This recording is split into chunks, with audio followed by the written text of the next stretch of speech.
Guys, welcome to again to my channel. So on this vlog ay magpapalit po tayo ng bike stem dahil nung nakaraang ride namin, so nagreklamo kasi yung anak ko, my daughter Chelsea. Ate, yung sa'yo masulti ni mas kumustila, gikan sa to ah. Kapay!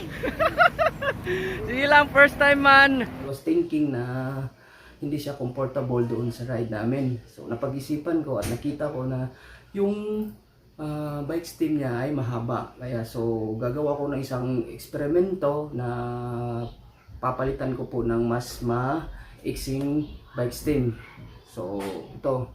So ano ba itong mga bike stem? So alam po natin na ang bike stem ay sila po ang humahawak sa mga handlebar natin.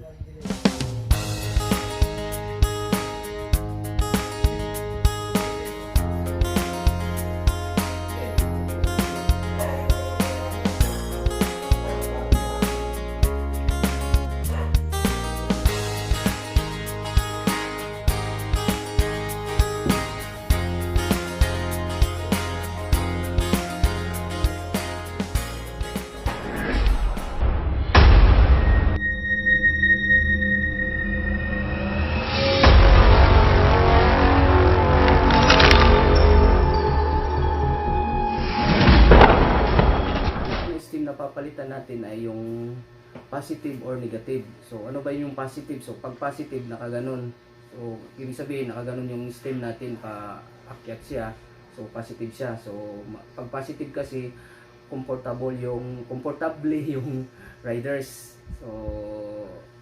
So I'm aiming at tinatarget ko na maging comfortable yung pagbike ni Ate Chelsea sa kanyang bisikleta. Sa negative naman nakaganon siya, di ba? So nakaganon, so yung baga yung stem niya, yung handlebar ay stem niya pababa naman, kaya negative siya. Saka yung riders naman mas medyo mabilis lang siya kasi nakakuan siya sa aerodynamics, yung sa pag-usapan. Kung mapapansin niyo, usually mga road bike nakaganon siya, naka-negative. So kumbaga yung position ng riders nakaganon, so medyo mabilis siya. Kaysa yung sinasabi ko dati, yung positive nakaganon na nakaangat, so medyo nakaganon, mas relaxing yung riders naman. So hopefully na naiintindihan nyo. So hindi na natin patatagalin at papalitan na po natin ito, yung bike stem na mahaba sa bisikleta ni Ate Chelsea. So papalitan natin ng medyo maiksi at saka positive tayo, guys. Okay? So let's do it.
Maraming salamat po sa panunood na sa vlog na ito na palit bike stem.